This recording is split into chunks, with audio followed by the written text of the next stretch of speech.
Good morning. Saturday morning. Coffee with everybody and everything, so thanks for tuning in. If that doesn't heat you up and cool you down at the same time. Okay, so we do appreciate everybody coming back around for another Saturday morning. Saturday radio show, collectors radio show and whatnot. So we got some interesting topics to talk about. What's in my go-to range on my last range trip. So I brought everything out to show you kind of what I took to the range and why, and a wild card that I don't normally take to the range, but I did anyway, because in another way I wanted to talk about safe queens, the ones that we don't shoot or whatnot. Over the years I've had a lot of those, and I since then got rid of all of them. No longer keep stuff that I do not actually run at the range. And why? Why would you do that? So anyway, here we go, lining up with your comments for the Saturday morning. We're going to read through. If your comment was not read, it could be because either it was after the taping of the show, or for some reason your comment was pulled. The moderators decided that it was not a appropriate comment or whatnot, or just for who knows. I mean, it just never got, just didn't make it to the mix here. Because when I read your comments, I'm literally just pulling up a laptop and going right to the channel itself. I'm not even signed in or anything. I really rarely do anything on there signing in wise. So, but yeah, just jumping in there and doing that. Obviously, also any kind of political comments or any kind of negative comments will not be read. Just won't give you the time of the day here, so it's not what it's about. Okay, anyway, here, first up, no particular order, we have Jeffrey Richardson that says, good morning, sip of coffee for all. Yes, everybody has a cup of coffee this morning, right? Unless you're tuning in at a certain other time. But then again, I don't know, sometimes drinking coffee every day or all day. Sometimes at my job, I'll drink coffee throughout the day. Slim Fire. Good morning, JW. Got to the show late last Saturday. Did leave a comment. You did or didn't? I don't recall. I'm sorry. If hopefully it wasn't pulled, because you're definitely, we always know when Slim is missing from the comment section because you're there every Saturday. The item for me was a calendar for the wall in the man cave. Sold a lot of guns I wish I still had. And you're right, the new Colt Python in blue is beautiful. Thanks, Slim. You are absolutely right on that. That new Colt Python in blue is just fantastic. Anyway, like I said, I believe I spoke about it.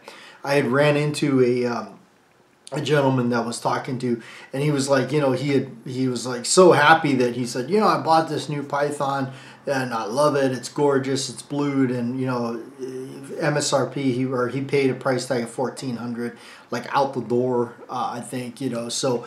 That's just awesome to hear. For me, I can't get more excited about that. That is so cool to hear that just somebody was able to just do that, and not like it's like.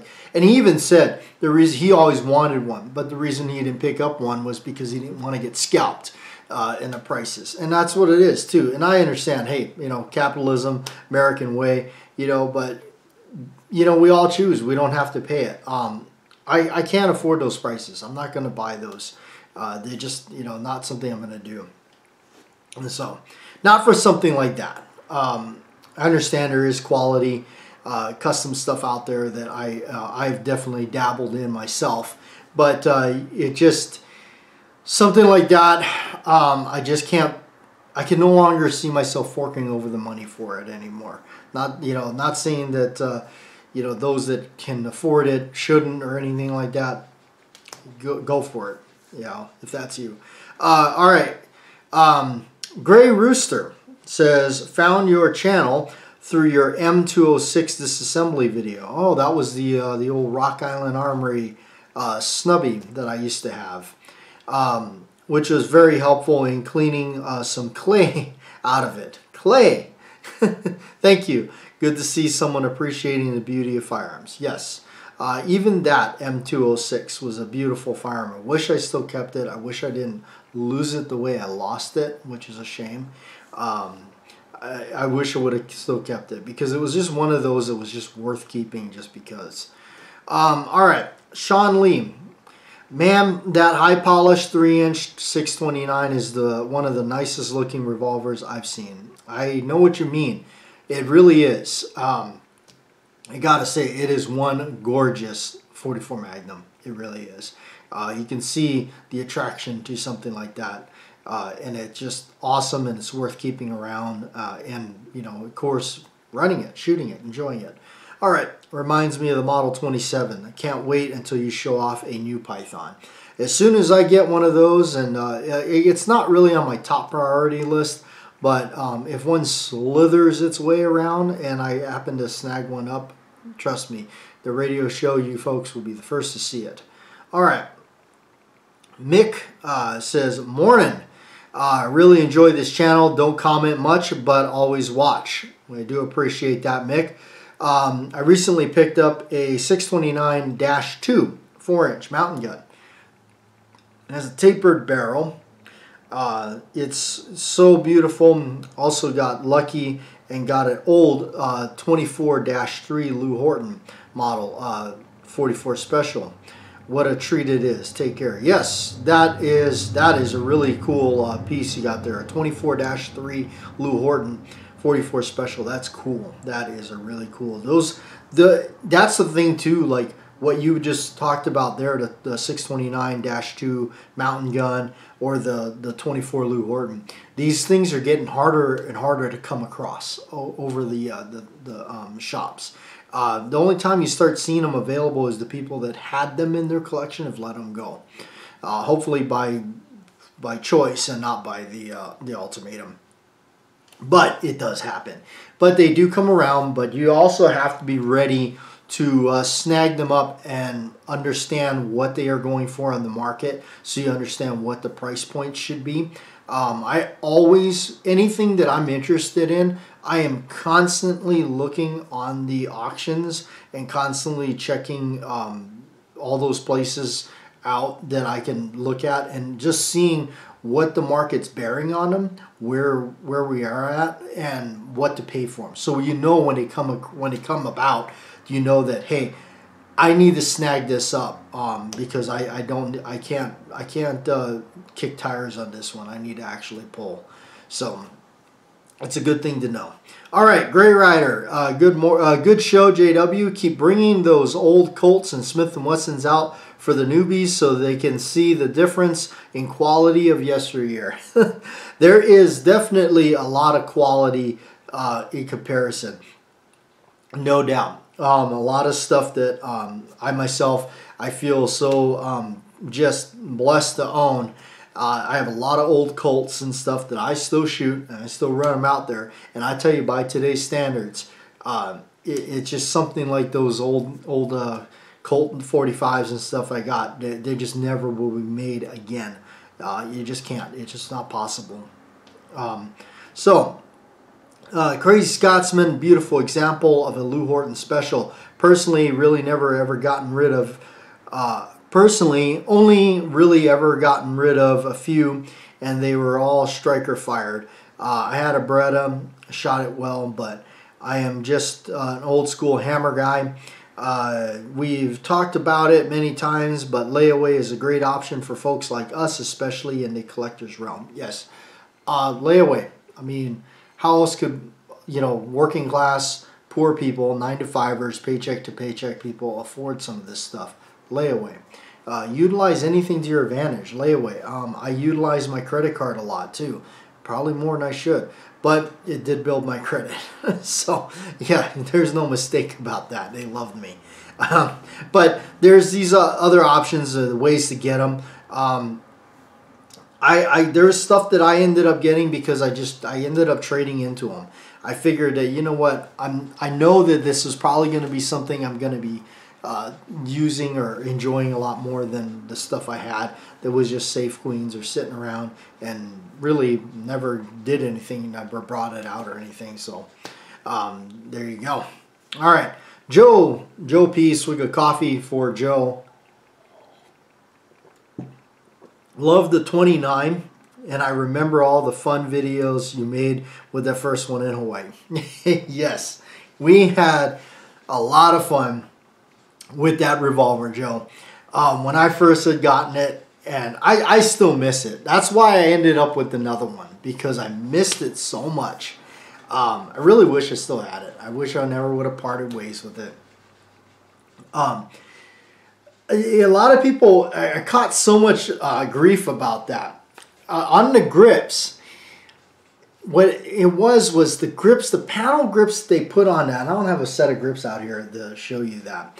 But they were like pushed back too far. So they're protruding where the web of your hand where to grip this thing. And with that type of a small, package, even with 44 Special, even with a hot 44 Special, or even a moderately warm 44 Special, they were banging on your web of your hand really good. In fact, it cut me open. And I tell you, boy, that video stirred up the pot. People went ballistic about that video. I mean, from everything from like understanding what was happening, negative, just all over the place. That thing was everything. And all I was doing really was just documenting something that had happened. So, but yeah, that we were shooting that thing all over. That revolver was just, it was ubiquitous all over the channel. There were so many videos we did with it, all types of stuff. Back when we had a sponsorship from Bad Man Bullets, that he was, and we were very grateful for that, because, especially in Hawaii, availability was just not there. To have gotten somebody like them on board at the time to sponsor us and help us out with a lot of that really made a lot of shooting videos possible. And when we were doing things like splitting cards with their bullets, or shooting at a steel plate at, I don't know, probably 60 yards out with a Glock 19 or something like that, just crazy stuff that we were always doing out there. I got to tell you, in the early days in the YouTube land and what we were doing, when we first started the channel and we were first starting to do all that stuff, and I was getting together with friends and we were constantly filming stuff, I tell you, it was a thrill ride. It was just unbelievable the amount of fun we were having doing all kinds of crazy stuff, wild ideas, and things were just so much more easier to do then. And I loved bringing the island out for everybody to see it and everything, and showing, I guess as a perspective from a, somebody who was a gun hobbyist that was enjoying this from the island and at the time. So, Joe says, I have those exact grips, same grips on my 627, which I bought from Thailand. Wonder if Lou Horton used Thai grips on his models. I don't know, but I'm going to tell you this much. I'm a big fan of those grips from Thailand. Huge fan of them. I love the fact that they're doing it. I hope they don't skyrocket in price. They have gone up in price. They used to, when I first discovered them, they were like 20, 30 bucks. Now I know they've realized that they got a market. They're creeping up to the $100. But then again, you look at the original stuff. If you look at like a Lou Horton finger groove combat, whatever grip that they call it, I call it the banana with finger grooves. Those are $300-400. I'm like, no, I can buy it. I mean, I can't do that. I can't do it. That's just ridiculous to me. Won't do it. So yeah, I love the fact that these grips out of Thailand are coming out, and they're just excellent. They're excellent. They look great. They look the part. They're made just like the ones that they used to. And keep in mind this too. Really, where were some of those grips even made in the past? It's hard to even know like a lot of that stuff. I mean, Colt, their newer grips that are coming out, like on their Python series and stuff like that, they're not made by them. From what I can tell, they're made by a company called Altamount or something, and who knows even where they make them. And their stuff's pretty pricey. I'm not a fan of their stuff because they're too slim. I've got that Python, that 2.5 inch polished stainless one, and the original grips that came on are really thin. I don't like them. I replaced them with some of the ones that I've made for it, and they're kind of a little bit wider. I actually, in the end, want to actually replace that entire thing with the full size grips on it. Might as well. I know it's kind of defeats the point, but you know what? Holding on, it will just make that gun a whole lot more shootable for me. Excuse me. All right, RGS. 1975. I don't guess that's what they're calling you. Long-time viewer. First comment. I do appreciate that. I really enjoy when I see comments from people that don't normally comment, but you've been here for a long time with the channel. I do appreciate that. Love the 29. I have a Lou Horton 3-inch model 29. It's my favorite revolver in the collection. Really enjoy your videos about movies. Would love to see more content like that if you're ever so inclined. Oh, you bet. Movies and firearms is definitely that's the connection for me. That's what brought them. That's what brings it together. Of course, there's some stuff that I got because of it's cool. The cool factor of it, historical, like a 1911. It's historical, and plus all the cool guys carried them. So, but yeah, absolutely, without a doubt, we will definitely be talking a lot about movies and stuff in the future. There's a lot of really cool movies out there that are done really well. All right, TJ Hog. Sorry, I don't know. Hopefully, I'm reading all your names right. That's good looking, Smith. The only thing I would change is the finger grooves on the grips. I must have unique hands because I hardly ever find a handgun with finger grooves that fit my hand. So I just quit looking for them and will only consider without finger grooves now. Hey, I mean, I get it. I've heard that. I'm not a big fan of finger grooves either. That particular revolver just kind of has them, and it's always had them, and it looks kind of cool. So I'm a real aesthetics person, not so much. I know it's kind of bad because I don't really so much go for the functionality of things so much as I go, why would you have that? Oh, because I saw it in a movie. Literally, that's like kind of the reason for me. 629 is another reason. It's like I saw that. It ended up being a different model, I think, or it might have been the 629, but it was done up by, it was tricked out by Magnaport Customs, as I found this out. I had to do a lot of research. It's ported on the top. They chopped the barrel down a little bit further to match it with the front sight and the underlug where the ejector rod is. But this comes from a TV show called Tales from the Crypt that was out in the 90s. Season 2 episode called Cutting Cards, when the two card hustlers meet and they don't like each other. And he says, I got a way of settling this. Russian roulette. And then he goes, are you crazy? He goes, but I got a 44 out in the glove compartment of my car. Goes in there and pulls out this stainless steel snub nose 44 Magnum. I thought that was the most insane looking thing I've ever, I said, that can't be real. And yeah, I mean, of course, ill-informed that, yeah, it is real. All right, Frank, always enjoy. I got less guns, but better quality guns. Miss my old junk. Ain't that the truth? All right, American Heritage. I handled one of the new, we got a long comment from you.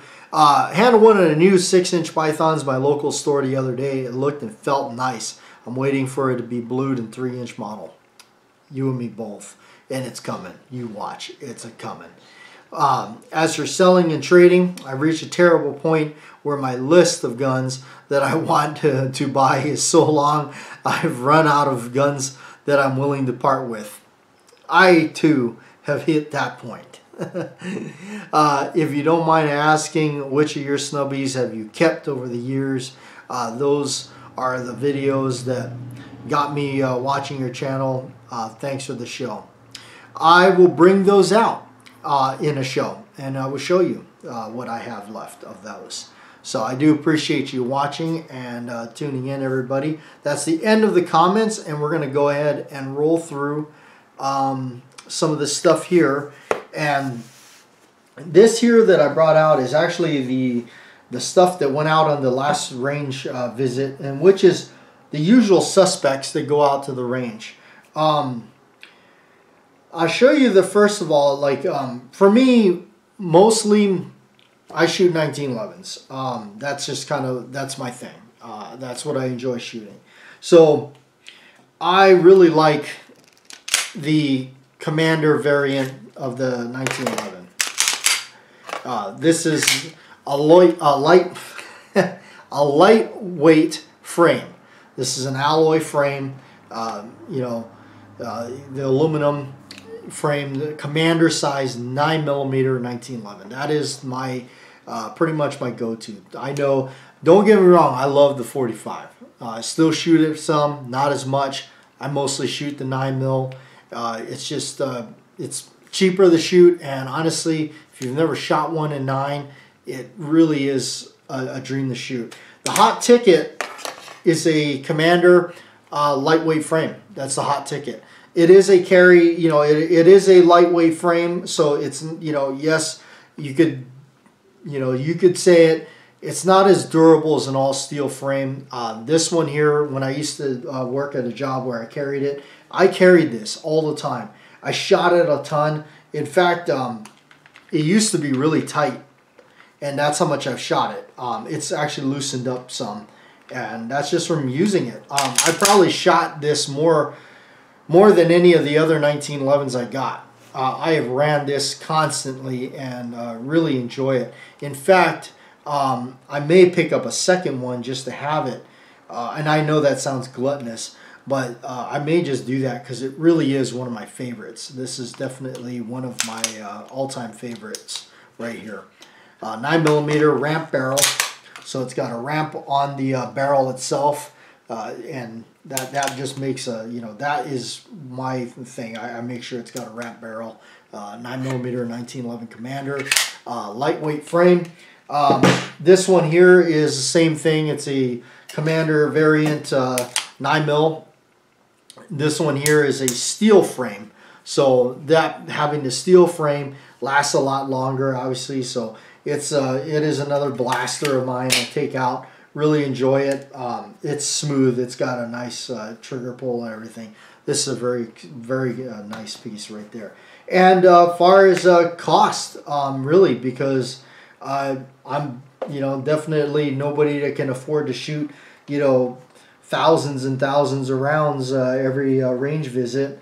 22 LR. My choice for a 22. Yeah, 1911. What a surprise. This one's kind of a special one. I've talked about this a lot. This is a one that I cobbled together. It's an alloy frame. We used a Para-Ordnance alloy frame on it with a alloy kimber slide that a friend of mine had. It's a conversion kit that they sell. It's actually kind of difficult to get one now. Where I had this one, kind of mated it to this setup. It stays as this.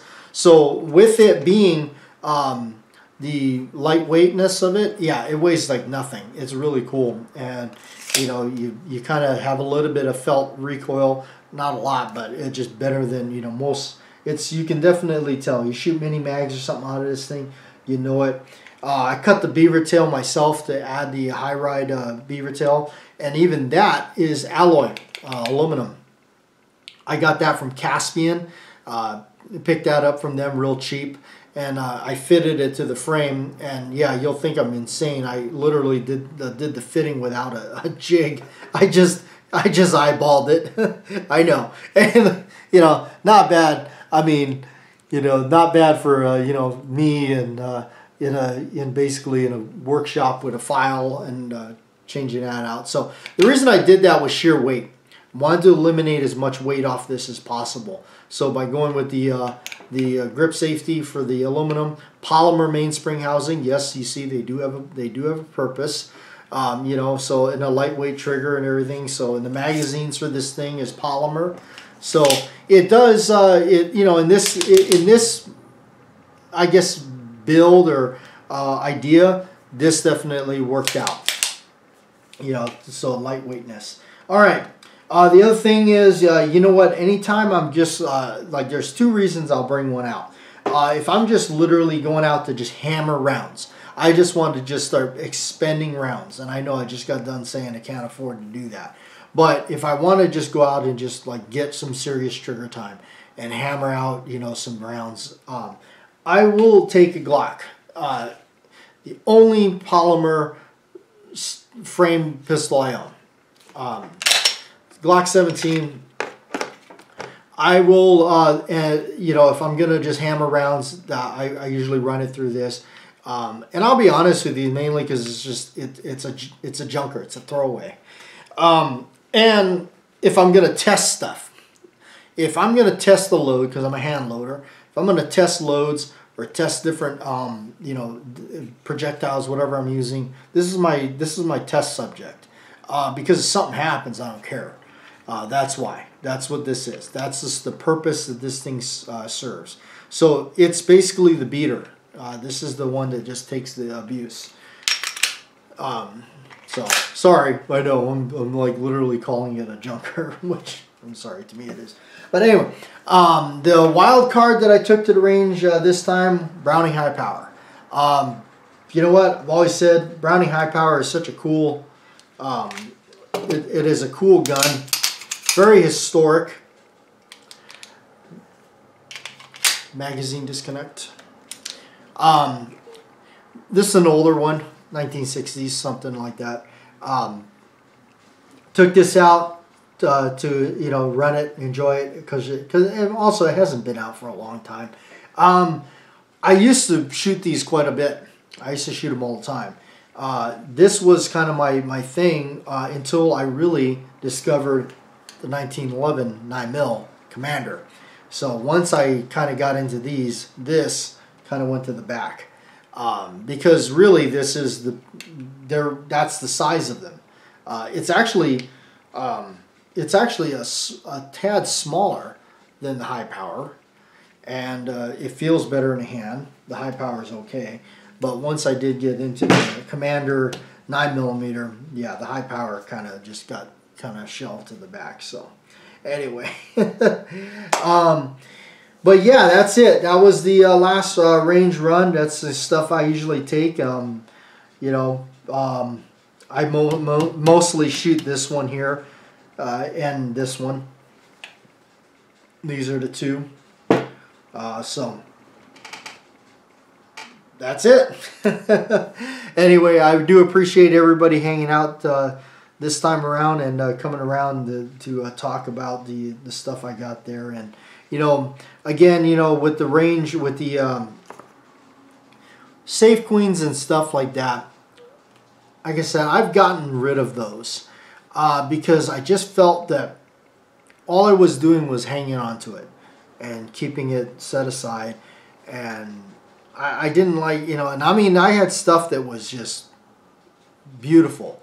And the reason I also didn't shoot it and not just say forget it and shoot it, it's because by doing so it would devalue it.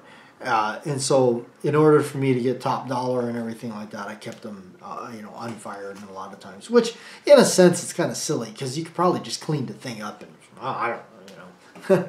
Well, you're going to say you never did fire it, but maybe you did.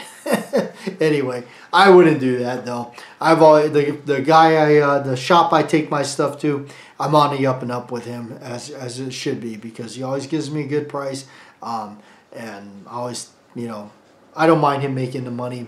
He's a good guy. So